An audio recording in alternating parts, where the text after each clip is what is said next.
And my mic is officially off now. Hi, everybody. I'm so thrilled to be joining all of you wherever in the world you are today.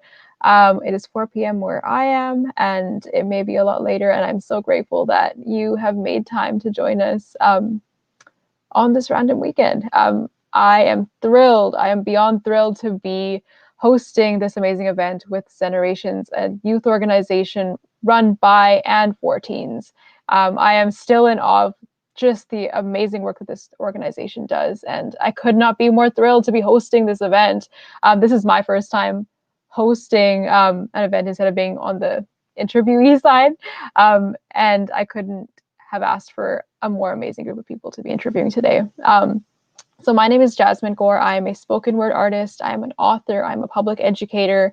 And I am most recently the author of If I Tell You the Truth, which is a novel releasing this January with Harper Teen across North America.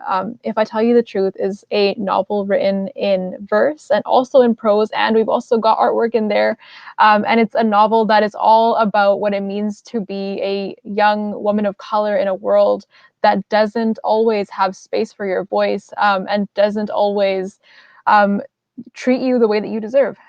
This is a novel about a Punjabi mother and daughter who are up against a system of immigration that is not built for the safety of marginalized people. It is also a novel about this mother and daughter duo who are speaking out against a unjust politician who has violated Gideon, the mom in the story, in an unspeakable way. And unfortunately, these are stories that are right on time, and they will always be on time until we see serious changes in our world.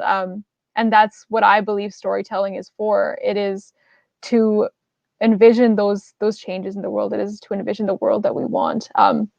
So with that said, I can't believe I get to interview 5 different artists today who are using their art to change the world and to speak on the topics and the social issues that are so dear to their heart. I will be talking to Paige Chung, who is a poet and skater and so much more. Kiana Maria, who is a poet for Gen Z rights and generations. Yasmine Bolden, a Black American poet, playwright, racial justice advocate. Timi, a Nigerian poet, writer, and Muslim lit advocate. And Salma Alejo, a poet for generations and the editorial director for A Little Louder Project.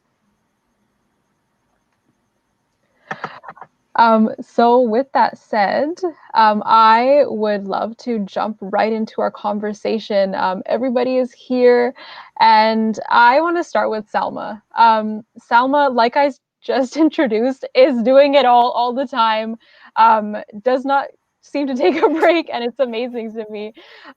So Salma, you're a college student, and you're simultaneously an organizer with Generations, and you're also working on the Little Louder Project. And I am sure that you are, balancing so many other things in life at the same time. And I would love to hear about what it's like to be working on so many different projects, but also be at your heart an artist. So how do you balance all these kinds of different spheres of your world and create space for art when things are just getting super hectic? I feel like this year it's particularly been stressful, I think, for every artist or anybody who creates. So, but I like truly enjoy everything I do. I love the work that I do with Generations and A Little Louder Project and other things that I'm involved with in school. And like, I love learning. I feel like everybody should be constantly learning. But yeah, at a point this year, it was like really hard to just kind of Yeah. get myself to express myself. And actually, I know Paige in real life. We've known each other for like 5 years ish. And she contacted me one day and was like, "Oh, like, you want to talk about writing?" And I was like, "Oh, yeah, sure, actually." And I think she helped me like find my routine and like learn how to not always strive for perfection, because I think that's something I used to do a lot with my writing. And now it's more like learning how to just draft things and then later look at them and try to analyze them. And then also she like taught me how to just like free write from other works and like music and take inspiration from other things. And I think that's what's really helped me learn to love writing again, I think. And that's beautiful. And I love how you describe just the need to be able to like put things down sometimes, and just let things be. And it's true, like this year has been so weird. It's been just one thing after another, and I tend to feel like we put tons of pressure on ourselves to like get things done, you know, right away, to meet every single deadline or every single goal that we set out for ourselves on a specific timeline. um, and it's so important to just be able to be like, hey, this year was weird, like we deserve to just rest, and come back to things when we come back to things, and that's totally fine. So shifting over to another university student, so I actually had the chance to read Timi's fiction, and I was like so struck by the passion and the weight and the intensity, and all of the emotion that was packed into such a short, fiction piece. I read Nostalgia, which I think is only a couple pages long, but reading this one piece, I was taken on a journey from fear to sadness to that feeling of loss, and all the way into like heartbreak. And I was like, how did you do that? How did you do that in such a short amount of time? So my question really is like, where do you draw that inspiration for these raw, visceral, like very real images, and the subjects that they connote as well? Um, I would say I draw the inspirations from my personal experiences because um actually it's from a lot of things, but the most profound would be personal experiences. Yeah, a lot of times we experience these feelings of loss, of love, of sadness, heartbreak, and like putting it down, trying to work it all into a story or putting it down on paper kinds of help me to bring this feeling and come to terms with them. And also, in a way, in a way, it's kind of like help me reach out to other people who might be going through these things and relate with the story. It's actually kind of like catharsis for me, or a way to relieve these emotions and to empathize with others who might relate with the story. And I love your mention of catharsis, because I feel like sometimes, you know, I will write on a heavy topic, and people will be like, doesn't that, like, you know, what does that feel like to like be writing something so heavy? But it does feel like that sometimes, where it's like, even though you're speaking to something really painful, it's like you were letting it out into the universe, and you were no longer carrying it. And is that kind of like what it's like for you? And like, if like on the flip side, like, has there been times when it's just like it's too much and you need to just kind of like pause on the subject matter that you're working on? Yeah, it happened with a poem I was writing on the NSAS protest. I was halfway through the poem and the emotions were kind of overwhelming, so I paused it for a week or two before going back to it, so I could like um I could like work on the poem without hurting myself. No, I love that, and I do the exact same thing. And it's like I love the idea of just letting things rest sometimes and coming back to it with like a new pair of eyes as well, and not having to like kind of force yourself through that moment just because like we feel like we need to get things done right away. Things kind of marinate, and I think that's the beauty of being able to be like a poet and a writer in so many different genres as well. Um, so Paige, like almost everyone on this panel, like you are doing so many things at once. You were in my eyes, you are a multidisciplinary artist. You're a poet, you are a playwright, you're a spoken word artist, and I actually had the opportunity to listen to some of your spoken word on your website. For those who haven't, sorry, for those who haven't checked out Paige's website, she has this amazing like setup of spoken word pieces that accompany pictures, and they're just like these mini little sound bites, and they take you to different places emotionally, in such a short amount of time, and I just adored, experiencing them. So um, I'm just curious, like as like a multidisciplinary artist, or as someone who is like just doing so many different things at once, like do you find yourself feeling drawn to one area over another, and like what is that like for you? Yeah, thank you so much for like reading my poetry. That means like so much to me. Thank you so much. Yeah, I like to go on different like different genres of writing. So right now I'm trying out like sci-fi and reading like Samuel Delaney, and I've been writing like scripts with my friends. In terms of like if I feel drawn towards like one genre or another, I think I always come back to dialogue. Like dialogue usually really inspires me, and with playwriting and with screenplays, I've seen it transition into my poetry, so I'll see them do like mixed genre things, and I try to follow wherever my brain goes. So, for example, like a lot of my writing is trying to figure out something, whether that's figuring out like a relationship dynamic, or a certain topic, or thinking about something critically. Um, like right now, I'm also thinking about Vietnamese people that in America, a lot of them are like Trump supporters, and so I've been trying to write like an essay thinking about like who are in the array of people who are Trump supporters, and what do Vietnamese refugees have in common with them? Like, what is that about? So usually my writing is trying to figure something out, something that I don't know about. Yeah. Oh, sorry. And that's such a profound way to think about it. Like the idea of like unpacking as we are going creatively, like in the process of creating, you are figuring things out. And I feel like that's the most beautiful thing. And it reminds me of like when you start like a draft of like a poem or like a story, and you write out the whole draft, and suddenly you're like, aha, like this is what it's about. Once I finish, get to all the way to the end, like I know kind of like what I'm trying to say. And there's like learning that happens along the way, and that's so, so beautiful. Right. Yeah, no, I adore that. And in terms of like the breadth of your experience, like have you found that having like a background as like a playwright has like affected like your performance style? Oh, well, I don't know if it's, yeah, I think it probably has for sure. One thing I've been trying to think about a lot is like doing different voices, and playing around with different voices.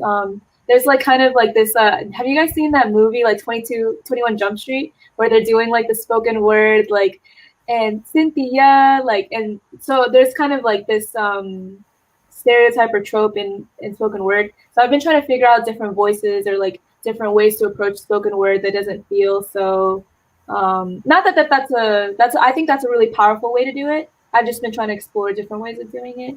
So yeah, I think actors are really good about doing that, is changing up how to do different voices and playing to the scenes of things. Yeah. And I adore that. And I've like coincidentally, like I've been working on like being an audiobook narrator this past semester.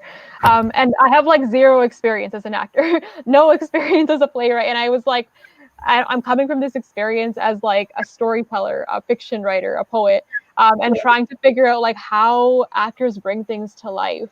And when I was looking at like so many of your pieces like this week, as I was just like preparing for this panel, I was like, there is so much like theatrical performance here that I just completely adore. And I now that I've been working on like audiobook stuff, like I see it everywhere.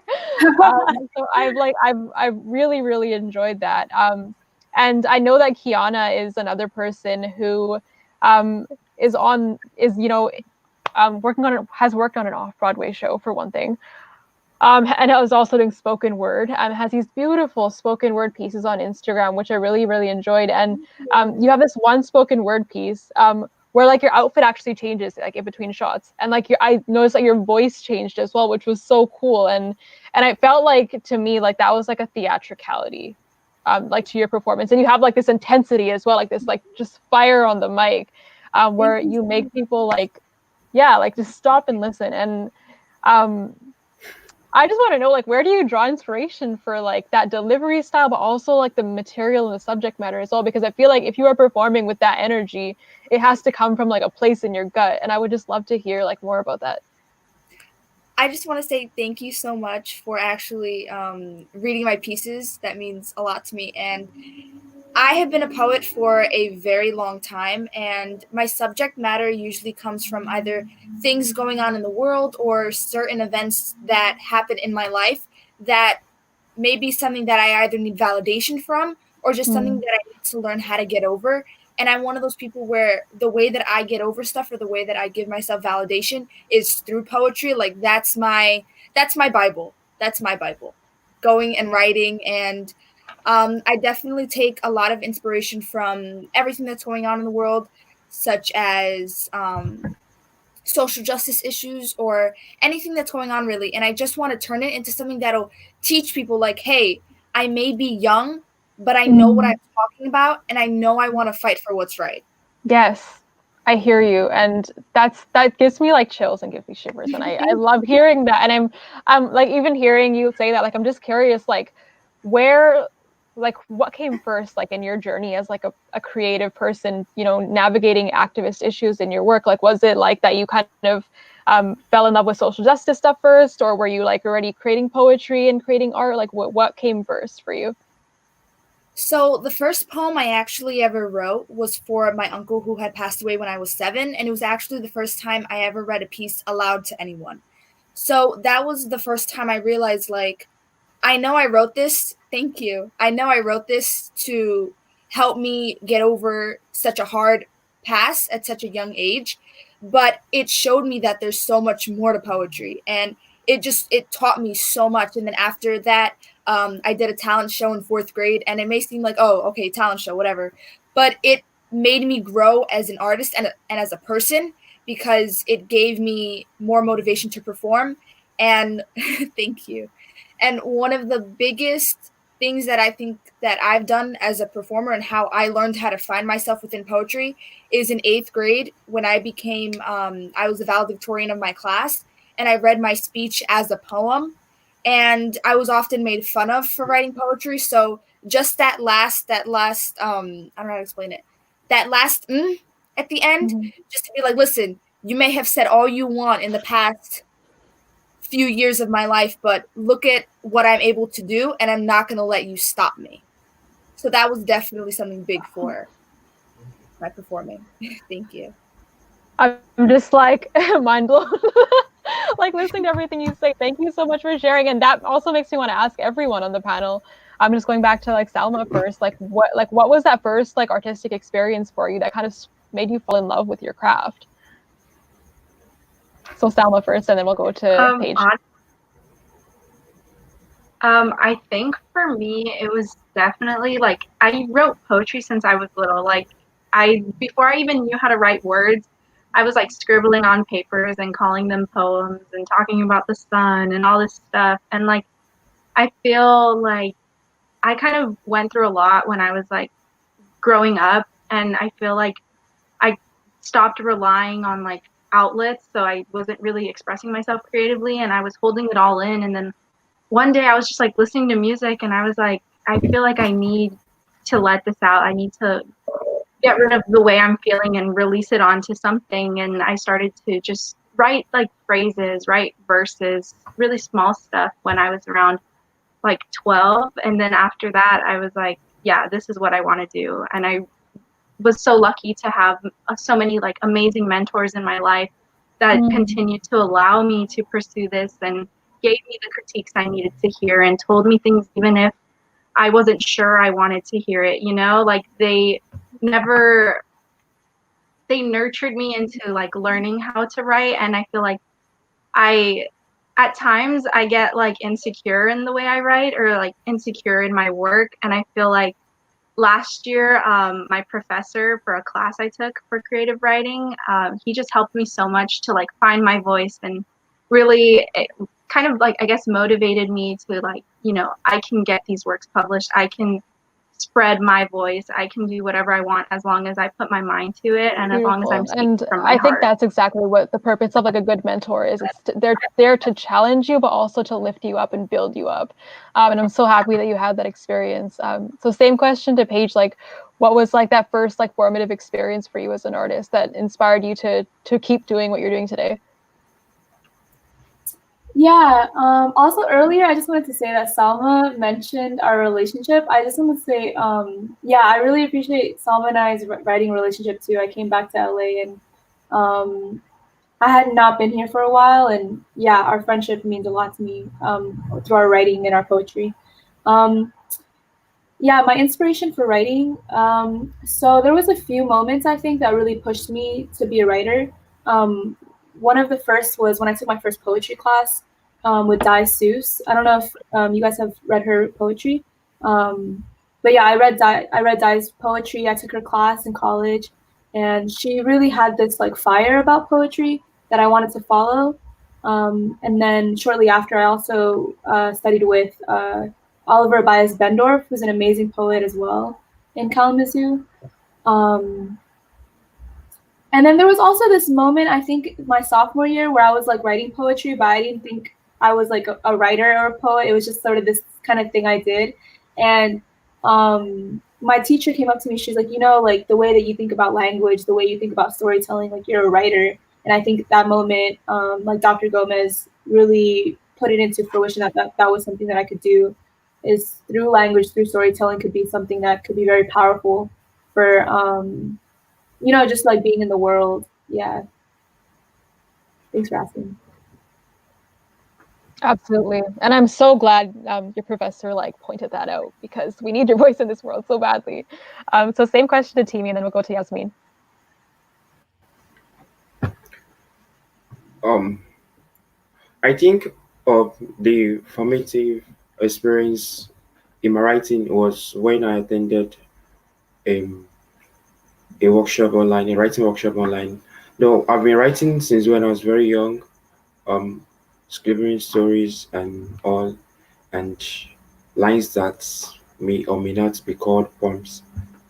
So in this workshop, I kind of like found my voice in this workshop. My mentor was very caring, and she was very good to put me through on what I needed to do. And at the end of the workshop, one of my pieces was published on the website, and I was invited to mentor some other young writers in the next year. So it was kind of like a first time for me. I've never mentored someone before, and I was actually looking for mentorship myself. But at the end of the um workshop, I was actually asked to mentor someone. So I felt like I think I can do this writing thing. I think, yeah, even though I've been writing and nobody has been reading this thing, I've just been writing for myself. Now that I wrote something in this workshop and it was actually loved, and I was invited to like teach other people in the next workshop, I believe I can do this. Beautiful. And I'm just like loving all these positive mentorship experiences, because I'm such a firm believer in the fact that we need to just be lifting up one another. Like no matter what our ages, we all have something to learn from one another. And it's such a beautiful thing to be like passing information through generations and through like people in our own age group. It's such a impactful thing, and you just don't realize like the impact that like that one workshop has when it leads to like a project that you didn't expect to come out of yourself. And I'm so thrilled to hear that. So Yasmine, we finally get to ask you the same question. What has been what was that formative experience for you, that like that spark that set it all off and brought you to where you are today? So I would say that I have always really enjoyed art and writing and theater and dance. But I think what really set it off for poetry specifically for me was actually a racialized incident that happened in my hometown. My mom and I went to go have this conversation with this woman, and it just escalated, and it was like an explosion. And afterwards, I felt so unsafe in the area that I was living, and so almost violated in a way. And I felt like I needed to somehow talk about this. And so I just went home and wrote a whole poem in one sitting. And it was my way, I guess, of processing everything that had just happened and reaffirming the link between my mother and I, and reaffirming our right to exist where we exist. And then my mom read it, and she was like, oh my gosh, like, can I share this on my Facebook? And I've always been kind of private about my art, but I thought, okay, sure, why not? And she shared it. And what really touched my heart was that not only did other Black people reach out saying, you know, this has been my experience in this particular area, but also there were non-Black people saying, you know, I didn't realize that this was how things were here. We recognize that this was the racial state of America, but not in this particular neighborhood. There's always like that not here kind of barrier. And I think for a lot of people who read that, I think the poem was able to break that down. So I think after that, I realized how powerful it was for me to be able to process things through my writing and then have that help other people process and affirm their experiences. I was like, I have to do this more. So yeah, I would say that was my spark experience.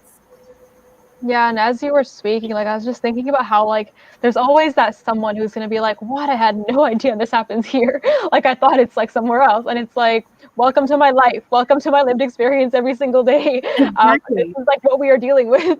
You just haven't been listening."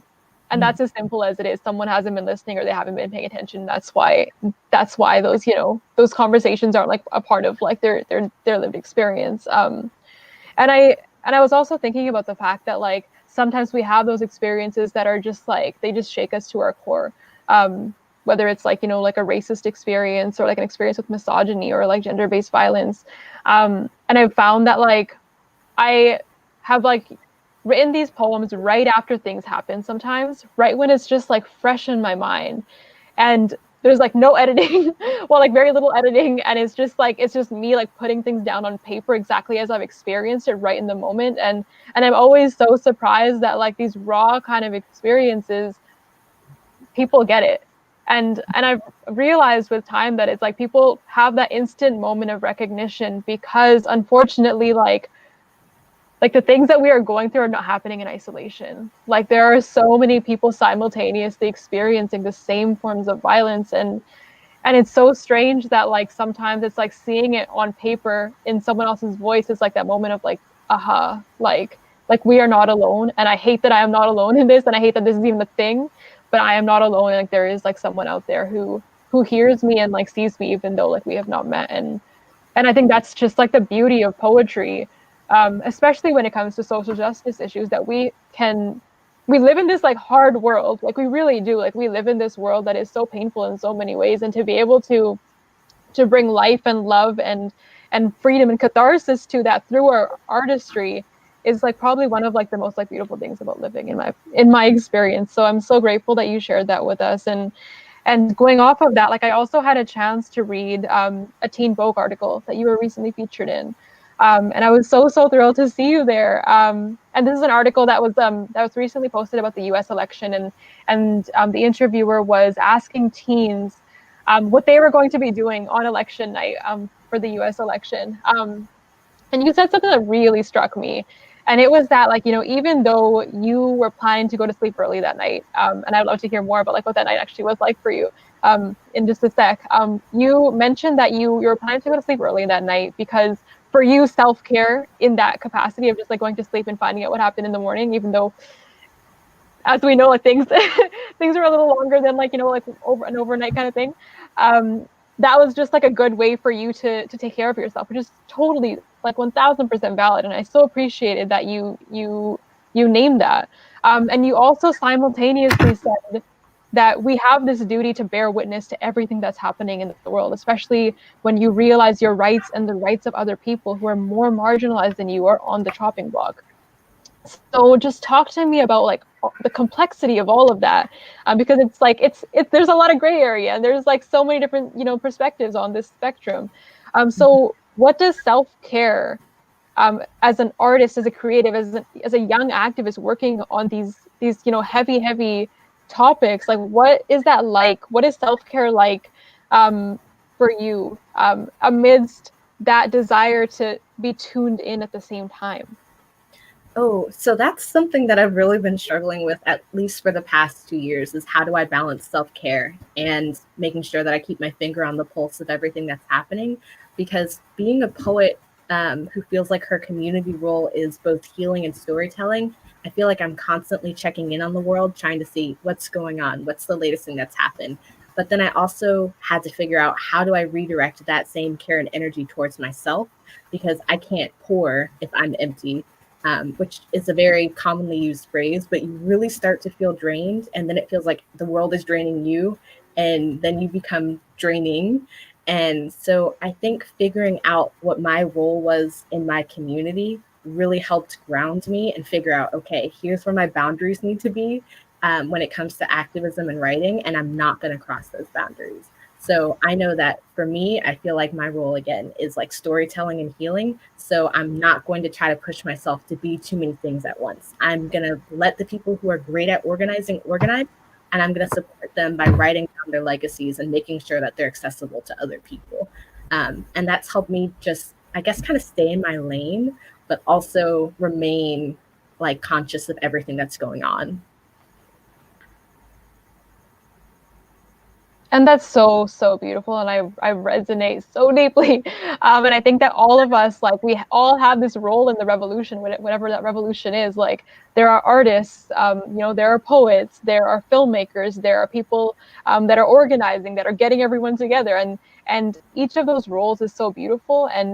And there is so much importance in each of those roles as well. Like, I want to like hold space for that. Like, in creating art, in creating poetry, in creating fiction, everyone is bringing something beautiful to this world that is necessary. I don't think that art is a luxury. I think that it is a necessity, and I think that it is a necessity to resistance as well.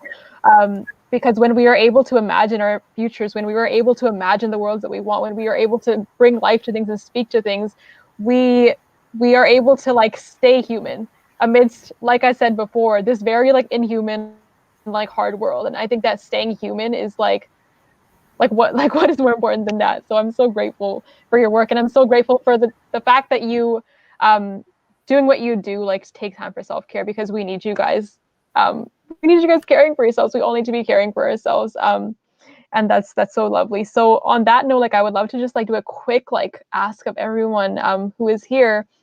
I think Timi is coming back. He's just having some connection issues, so hopefully he'll be back soon. But just wanted to ask everybody here, like when you are not creating art, and you are not filming, or you are not like performing or behind a mic, like what are you doing for self-care? Like how are you just like relaxing and decompressing and kind of like resetting the canvas of your mind to be in a position to create when it's time again?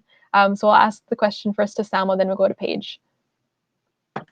I think I used to have a lot of trouble with this, and I think sometimes I still do. I like sometimes don't know when to stop stressing, and I think that's a problem basically everyone my age or in my age range feels, just because there's so much pressure. You have like political anxiety, mental health, like all this stuff just kind of piling on. And I definitely think it's something I have struggled with, but I've learned to just sometimes poetry is like my self-care because it allows me to just let go of anything I'm holding in. But I think I've also learned that it's okay to talk to people. It's okay to reach out to people. It's okay to let out my emotions to other people, especially when they're like open to me talking to them about it. And so I have like some really amazing people in my life at the moment that just allow me to be myself. And I think that's a good form of self-care, just allowing yourself to be open with other people, because I used to be really closed off. And I think also besides that, just doing nothing sometimes. There's times where I am doing so much and it feels like my brain is going like 100 miles per hour. And I think that just laying down and doing nothing, maybe meditating, is like the best form of self-care for me. I love it, and I love that you're surrounded by people that kind of like just give you that space as well. So same question to Paige, like what is like your self-care practice in between just your creative output? I'm just laughing because Salma really be doing so much. But yeah, I think for me, one of the biggest things that's really important is to make sure that I ask for help whenever I need it. So if I need something, I ask my community for it. I think with the pandemic, the most for me, the hardest thing has been the social isolation. Besides like the regular fear of the plague. So I just try to make sure that I'm staying connected to people when I feel like, oh, I'm about to enter like a hole of depression. I make sure to call someone and not get too deep. I make sure to visit with people. That's really important to me. Just like visiting practices, like calling people up, visiting my grandmother, visiting the land, visiting the garden. And just like regular things. Before the pandemic, I used to play basketball. I like to go for walks. I like to read a lot too. I think reading is really important as a writer, and making sure that you're intaking a lot of other stories and different ways that people tell stories, and just listening to elders. Yeah, stuff like that. Beautiful, and big yes to reading. I'm a very big believer in like you've got to read to be able to write beautiful things. And you need to watch spoken word to become a better performer. And like you just need to like be constantly consuming the creative stuff that you love, in order to like elevate your own practice. So I'm here for all of that. So same question to Yasmine, like what is your go-to? I would say my go-to is probably watching something with my family or playing board games with my family. Our little pod is like, we just love board games. And so if I need to take my mind off of anything, I'll ask my family if they want to play Scrabble. And that lets me still be creative without feeling like there's some kind of duty or responsibility there outside of just building a relationship with my family. And then also, I would say building community with other writers. Until maybe 1 or 2 years ago, I felt very disconnected from other writers because I just didn't know how to find them. And then I kind of discovered social media and discovered other writers and built those connections. And so when I need downtime, I just really focus on building that connective tissue between me and other writers, both interacting with them, but also reading their writing and just absorbing it. I've discovered so many amazing poets that way. Yes, absolutely. Yes. Well, like 1000 times. Yes. Like I have, like this just in the past 2 years, I've been working full time as a writer, and I found that like it was just quiet work. Like I'm used to like talking to people all day long, and I just really didn't enjoy like sitting in my room all day kind of alone, just working on my writing in isolation. And I truly believe like if I didn't have this amazing network, if I hadn't had the opportunity to cultivate this wonderful network, of like author friends and like poet friends, I would not be able to like continue in this field. Like I feel like we thrive in community. We do our best in community, and the same goes for people that are creative. We can't create in isolation. We need one another, for emotional support, for like inspiration, for guidance, for mentorship. We thrive when we have other creative folks around us. So I love that. So then I'm going to ask this question to Kiana, and then I'm so happy that Timi's back, and we will ask the same question to Timi as well. So the question again is, what do you do to just, when you need to put the poem down, when you need to like just take a break from the creative, from your creative work, what do you do to just like kind of relax, take care of yourself, and recharge your emotional and creative batteries? I think that the number one thing that I do for self-care as a writer is definitely read. I love to read. I definitely love also spending time with my family, because my family is my rock. They are my inspiration for a lot of my pieces, so I definitely love to spend a lot of time with them. In talking about the reading, I'm currently reading Suzanne Collins' prequel to the Hunger Games, so definitely trying to finish that. It's like 600 pages long, but we're gonna get through it, so it's okay. I'm gonna read it. And I've also gotten into reading more books about poetry and how to improve on writing. A lot of college writing books, and definitely stuff. Oh, you were cutting out there a little bit before, but I think I caught what you said. Hopefully, yeah, she was glitching for me as well. But I heard you say that you have been reading Suzanne Collins' prequel to Hunger Games, and that you have also been reading books about poetry craft, about like developing your craft and cultivating your just cultivating your work through that kind of research. And I love that you do that, because like I, as like a 27-year-old, only realized that I could like find books on craft as like a 27-year-old. And if I had like access to if I had like access to the fact that I could pick up a book on like how to write fiction as like a younger person, I think that would have been like super, super impactful on me. And I just love that you are like working on that already. I'm a firm believer that the best work happens when we are willing to learn. Like, I don't feel like there's such a thing as like a learning plateau. We are going to be learning for the rest of our lives. And that is what like makes an amazing artist to begin with. Like, you have to be willing to like be a lifelong learner. So I'm so happy to hear that. I think we lost Timi again. The Wi-Fi might be, the connection might be a little off. So hopefully he will come back. But while we are waiting, we're going to shift gears a little bit. So I'm going to offer the space in more of like an open dialogue kind of context, and just throw some questions to you all to ask, more related to what we were discussing a little bit earlier, which is that poetry and spoken word and art and film and fiction and all the other beautiful mediums that you all are engaging in, they offer so much important space to social justice conversations, as well as identity-based issues. So like I feel like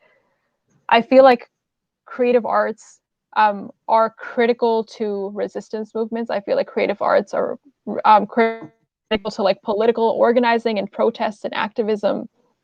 And I would love to hear from everybody about like how you use your specific craft, your unique craft, to navigate social justice or identity-based issues that are close to your heart.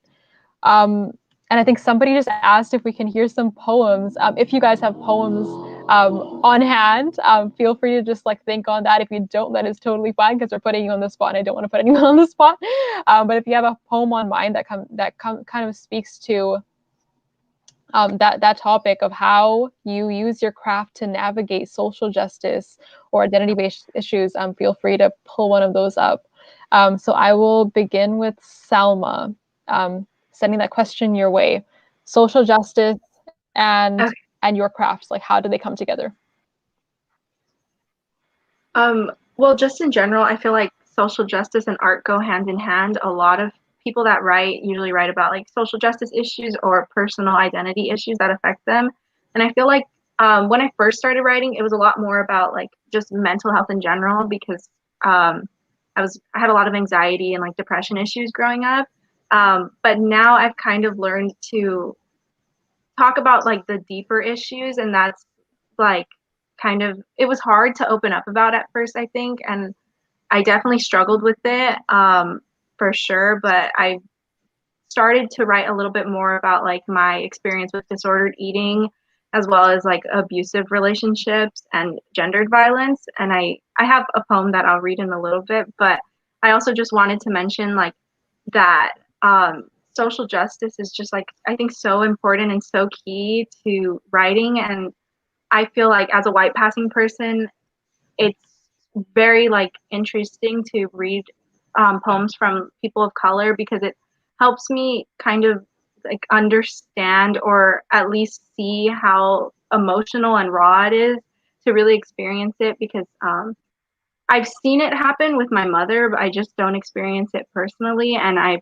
written about just having that struggle of like not wanting to be a bystander, but learning what your place is in certain issues. And I think that really helps by reading the writing. And so yeah, if I can read this poem that I recently posted that I know Yasmine and Timi have read.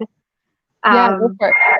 Okay, let me find it. Okay, it's called First Kiss, and it's about my experience with domestic abuse. And it's, you shoved your tongue down my throat, sea salt lips burning mine, teeth biting the inside of my cheek. Blood pours down my mouth. You fill up your cup and take a sip of my suffering. Hands wrapped like vines all around my body, grabbing whatever you could. This is not what love is, although the words to come out of your mouth were, I love you. If that is love, I do not want you to love me. Still, I let this kiss go on for ages, for you have silenced me, left me at a loss for words, not because you take my breath away. Rather, you suffocate me with false promises and forced kisses. Our first kiss was not our last. You continued to use me because I was convenient, because I was there, because I didn't have the courage to pull away. You are gone now, but all you left was pain. I wish one kiss from someone else would take it all away. That's the poem. Thank you so much for sharing with us, like sending you virtual snaps, and so appreciate your voice and like just the raw vulnerability of your work, and thinking about like what you had just mentioned about kind of whose stories we tell and sharing the mic and passing the mic. I really, really appreciate that thought. And I was thinking about that even before we started this conversation together. Sometimes there are poems that we need to write, and sometimes there are poems that we need to read. And sometimes we need to be in the audience, and sometimes we need to be behind the mic ourselves. And it's such an important to listen, and where we need to be the ones bringing voice to these things as well. And I so appreciate your mention of like the empathy that you take from the poetry that you read from other folks' perspectives, which is so important. So sending that question to Paige now, how do you navigate social justice or identity-based issues in your craft? And if you have a poem in mind, feel free to share. If you don't, that's totally fine. Yeah, the poem I might have to circle back to. I can't think of one off the top of my head, but I'm just trying to think of like what I read that raised my political consciousness. And I remember in 10th grade, I read Malcolm X, the autobiography of Malcolm X. And I remember thinking like, wow, like, why didn't anybody tell me about these injustices in the world? Like I was just out here being 15 and had not known half of these things that were happening. And shortly after that, I read Audre Lorde, James Baldwin. And I think for me, reading has been really important to learning about how different communities have had to confront different forms of oppression and colonialism and imperialism. And also reading like a lot of other Vietnamese authors and indigenous writers has been really informative and not just informative, but really critical to my political consciousness and knowing like how people have had to deal with these things throughout history and ways that they come up now. There's specifically a story in Almanac of the Dead. Clinton is a character from the book, and he has a radio show, and in the story he talks about making sure that people know their history. And on the radio every hour, he's sharing the history with the people. And anyway, just I would recommend highly to read Almanac of the Dead and read as much as you can. Yeah. Love that, and bookmark that one for whoever's watching Almanac of the Dead. And also just love that like the autobiography of Malcolm X was like that kind of pivotal text for you. Mm-hmm. It just made me think of like how like we aren't always taught the truth of history at school or like, in our curriculums, in like even social studies class or history class. We have to kind of seek out that knowledge for ourselves, and it's such a beautiful thing that like young people we have access to that knowledge in our own ways, in our own networks, in our own like whisper networks. Sometimes we are able to bring knowledge to one another in ways that perhaps other generations don't even realize that we have the capacity for. Like I think of like TikTok and like the young people being activists on TikTok and like making Instagram accounts like the Generations account. Like there are so many beautiful things that like young people are doing in the world that we live in with the technology that we have, and it's groundbreaking and so important.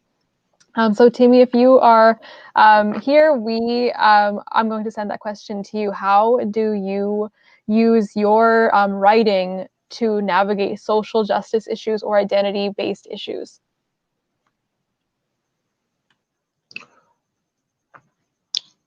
I think as writers, it's a responsibility to use our voice and a medium of writing to contribute to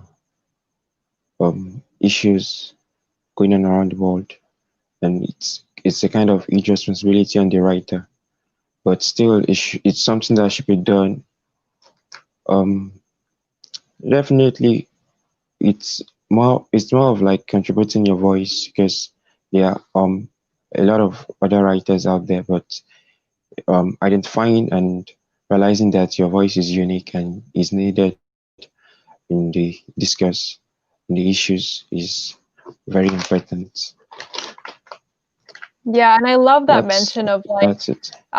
Sorry, go on. So I know I love that mention of like the fact that we each have this like unique voice. We are voices among other voices, and I don't believe that like one single person is like our hashtag representation. I feel like all of us have something to contribute to the conversation. And it's so important that each of those lenses are offered to the world. It shouldn't be that there is just like, one South Asian writer or like one Filipino writer, or like, one writer from like the Bay Area whose book gets published. It should be all of us. There should be like bookshelves and bookstores and libraries filled with our voices, because each of our voices is different and unique and important. And I love that we each get to add to that conversation and not just be the one curator of that conversation, which is, such an important thought. So Yasmine, tell me how you use how you use your craft to speak to social justice issues and issues of identity. More and more, I've been writing to kind of address issues that have happened to me that I would like to kind of explain my journey to younger people of my similar identity. Because I know I'm not the only Black voice, and I shouldn't be the only Black voice, but in my area, I am like one of the only Black voices who's writing about how things are specifically where I live. There's such a complicated history in the DC area, and I'm certainly not the only Black writer writing about that. But my specific area of like Mount Vernon and just the school system here, I wanted to write more and more for the Black girls who grew up like me and needed to read their experiences and then how someone got out, or like how someone dealt with whatever trauma came from that. I have a lot of anxiety, and I think that part of that came from how things were at my elementary school. Everything was very segregated. I was the only Black girl in the gifted and talented program. And looking back, I'm like, y'all missed out on like a whole amazing group of people. But then also me being the only one was its own journey in and of itself. And I'm not the only person who's had an experience like that. So I have a poem here that's about kind of defying the need to assimilate.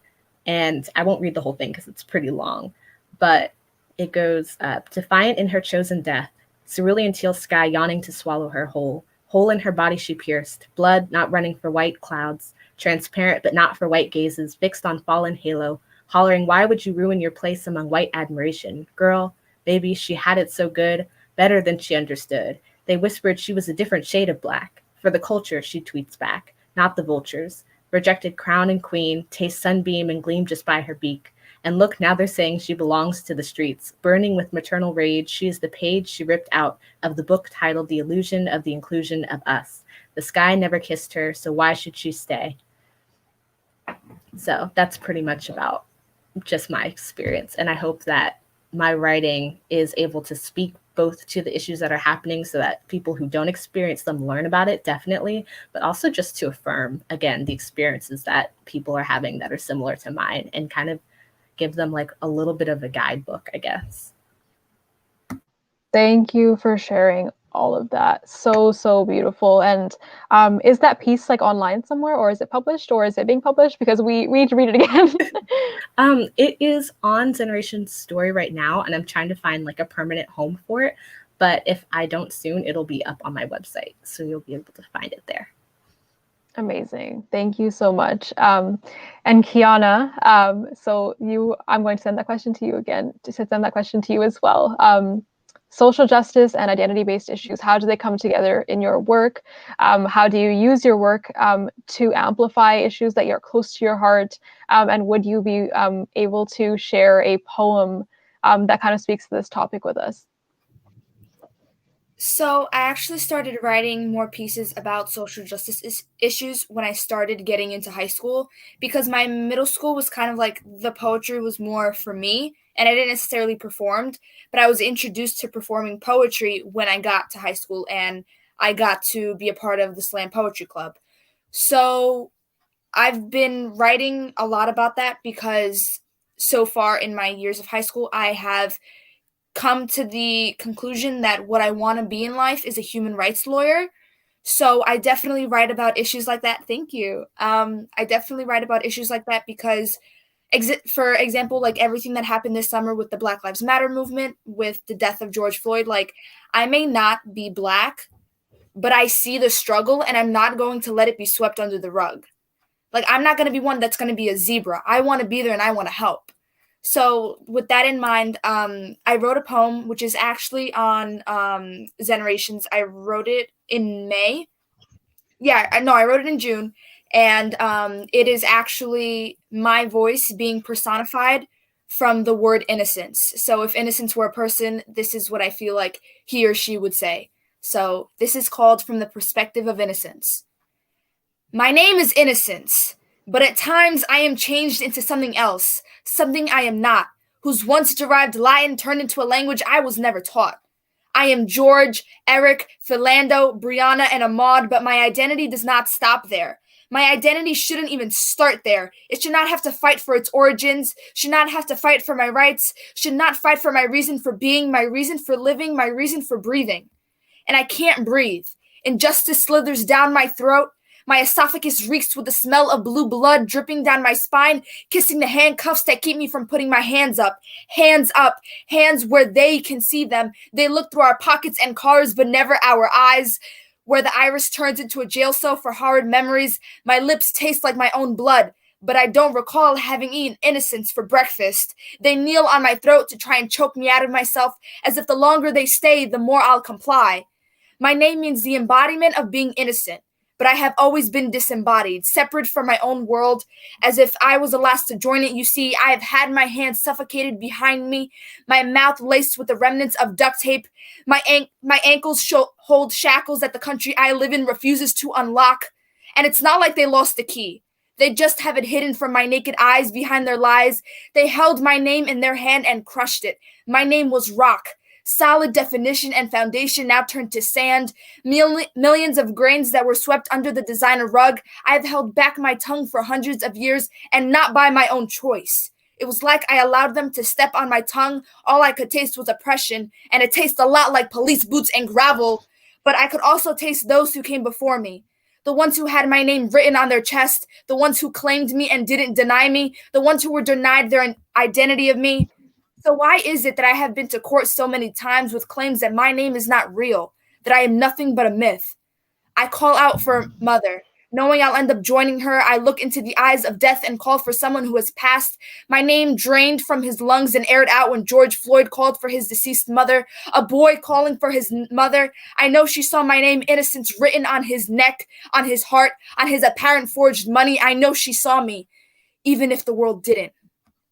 The handcuffs need to remain in the holster for the real criminals. The gun needs to remain there too, locked in its cage, because that is the true animal. The only thing we should be pointing to is a tomorrow where Black people are truly given their unalienable rights, life, liberty, and the pursuit of happiness. Suspicion and reality are two different things.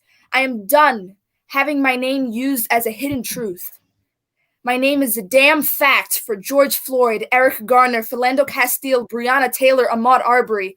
One dead is one too many. One hurt is one too many. One denied justice is one too many. And yet this country holds its racism in its belly and keeps it there for the winter, and it still has not shed its full weight.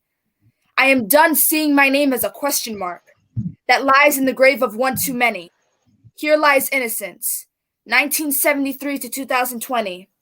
1970 to 2014, 1983 to 2016, 1993 to 2020, 1994 to 2020. My name is Innocence, but my friends call me innocent. And so were they. Oh my gosh. I feel like we need to just like absorb, because that was like the definition of a mic drop. That was so beautiful, and I speak for a lot of people, I'm sure, when I say like you give us chills. You speak and you give us chills. So I'm so grateful to be in this space, to have heard poetry from all of you and to have heard all of your voices. I am humbled and honored and so grateful to be in community with you all. So as we close up this segment of our stream, I just want to ask everybody to share one sentence, just one sentence, a message that you have for other young people who are watching us right now, who are watching this panel right now, who also want to use art to raise their voice about issues that matter to them. Like, what is your one message to those folks who are watching? We'll start with Salma and then we'll go to Paige. I think it's 2 words: do it. Like, you just need to do it. I feel like it's so hard to get the courage to do it, but once you do, it's so beautiful. Like, getting to hear Kiana and Yasmin and Paige and Timi, like, and you obviously, like, just speak from the heart is an amazing experience. And like you said earlier, it needs to be done more often, and more people need to be speaking about these things, because everyone's experiences in life are so valid and so important to hear from, because we only know what happens to us or what happens to the people closest to us. And I feel like the world would be such a better place if everyone had a better understanding of each other's experiences. Beautiful. And sending that question to Paige now. There is a book called Human 3.0 Reading List, and at the end it says read, write, resist. And I would say that to all the young people: read, write, resist. Thank you. Yasmine. I would say not only to cultivate awareness of everything that's going on in the world and keep your pulse on the world, constantly checking in on the world, but cultivate self-awareness, because everything that you create comes through your perspective. And so when you know your perspective and you know your role, then your art will follow. Beautiful. And that reminds me of something Paige said earlier, which is, being self-aware enough to know when you just need to talk to someone or when you just need to be around someone. And it comes full circle, whether it's in our self-care practice, in our mental health, in our creative practice, it's all interconnected. And I love that you noted that. Kiana. I think personally what I like to say is just always do you. Don't try to be anybody you're not, or don't try to be anybody who embodies what you'd like to be. Do what you want, do it your way, because you're the only one who has the power of being you. Like, no one else can take that away from you. And I think that's important, especially as a young writer in this time. Just be you and don't let anybody change that, because the amount of peer pressure now is definitely different from how it was 20, 30 years ago, but it's still relevant and it's still there. And I think that as writers and as people who want to fight for a better tomorrow, we definitely have to stand up for who we are as people. Thank you so much, and I love that message. Be you and be true to you, and be true to yourself in the work that you create and send out there in the world. Thank you to everybody who offered me this chance to have this beautiful conversation with you all. I'm so beyond thrilled to have been able to facilitate this conversation. And I think about the fact that we are living in the era of COVID, where we can't really come together at an open mic in person. And I really miss open mics. And I'm in Canada right now, and I can't be with everybody who's in this room. But I'm so happy that we have been able to create that feeling of being in this warm, intimate, and safe, supportive open mic space right here on the internet.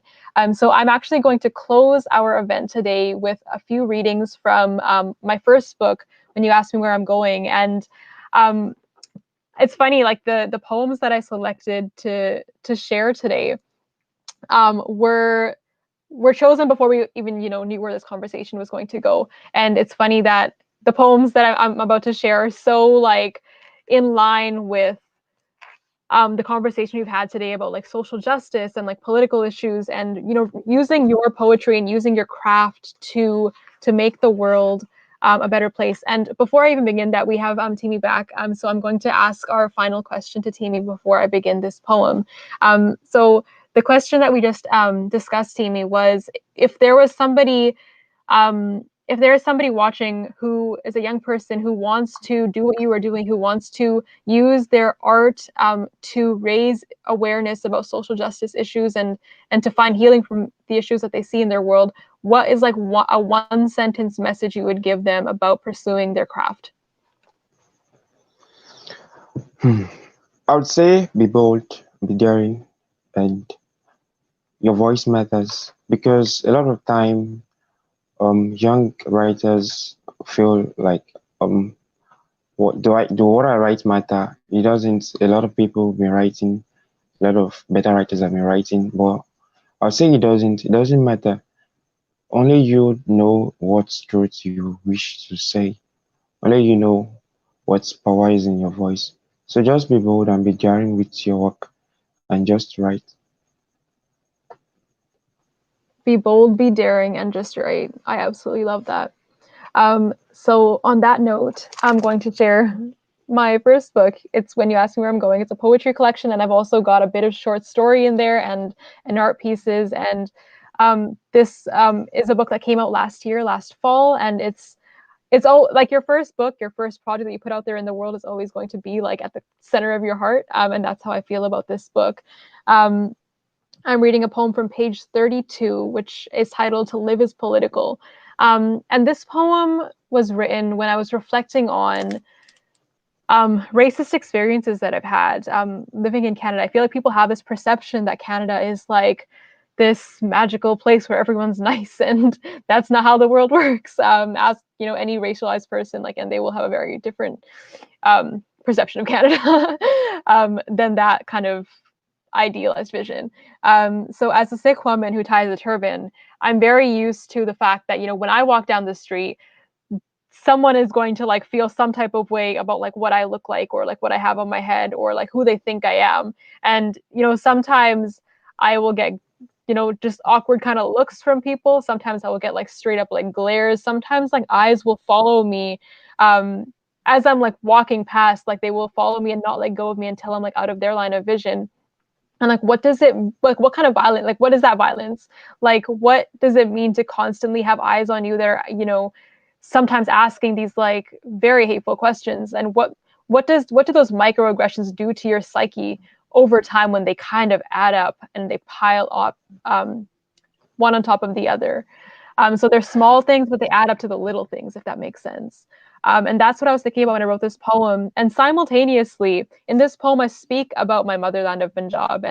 And right now, like literally right now, there are these huge protests taking place in Punjab, in South Asia for farmer rights. So there are, you know, hundreds of thousands of farmers who are protesting for their rights to be able to like to sustainably be able to work and to make a living from their farming, whereas government policies are inhibiting that. Government policies in India are causing them to lose their livelihoods, and you see like just marginalized people like just reaching a boiling point and being done with this and coming together to bring their story out there to the world. And that's kind of been on my mind today, and I'm so grateful to be able to be in conversation with folks who are reflecting on social justice issues in so many different capacities, and grateful to bring this conversation forward as well. He tells me he doesn't care about politics, and I am lost. I am a brown woman born on land stolen, sacrificed, and then silenced. I'm a brown woman born into a body that churns heads that only house glares that ask me to leave, mouths that spit blood towards my kind, hands and fists and forces that want to push me back to where I come from. Well, where I come from screams in ways that go unheard. Where I come from is buried under blistering earth and burning mines that are set aflame by a state that brings kerosene instead of water when my people are thirsty. Where I come from is being dug out of the dried soil by people young enough and old enough to demand more than justice from those who have tried and failed to crush them. He tells me he doesn't care about politics.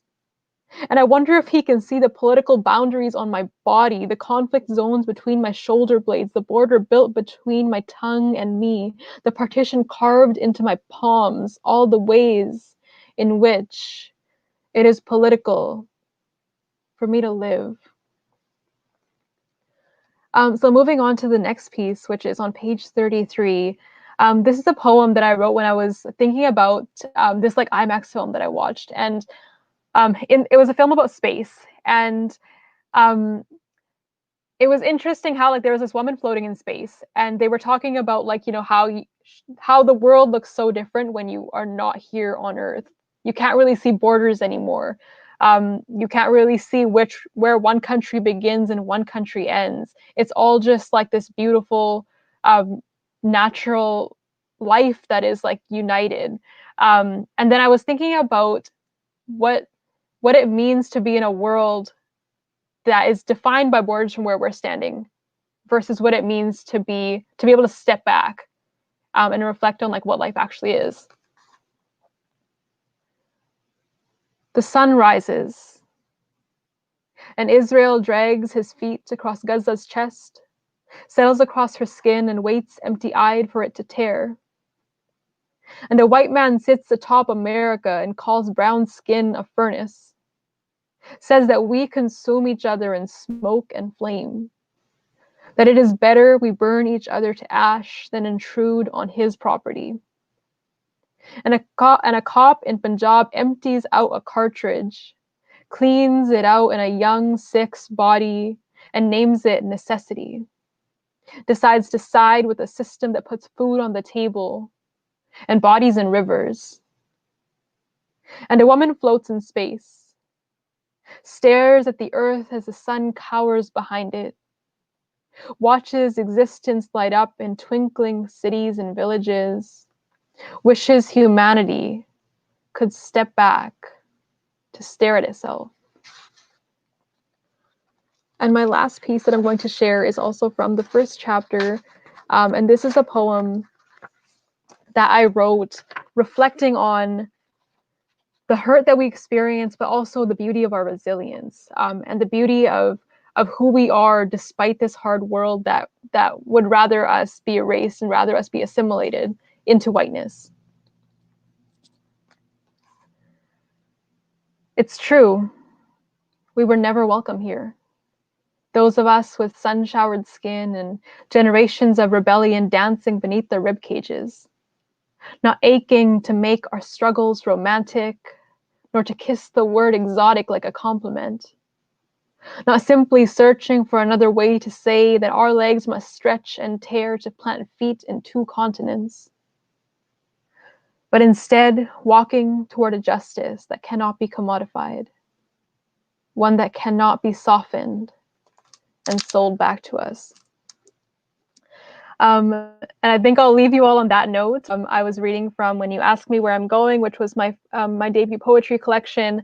And I am so excited that my novel in verse and prose is going to be released in January, on January 19th. If I Tell You the Truth is a novel about a Punjabi mother and daughter living in Canada who are up against a justice system and an immigration system not built for the safety of marginalized people, and against a politician who has brought them harm. And I cannot think of a better time to be celebrating amazing brown women and women of color who are refusing to remain silent about the injustices that they've experienced. So thank you all so much for joining our event today. Thank you to all of the panelists. Thank you to Generations for hosting such a beautiful space and creating this wonderful environment for us to all share and learn and grow together. And I hope you all have an amazing evening.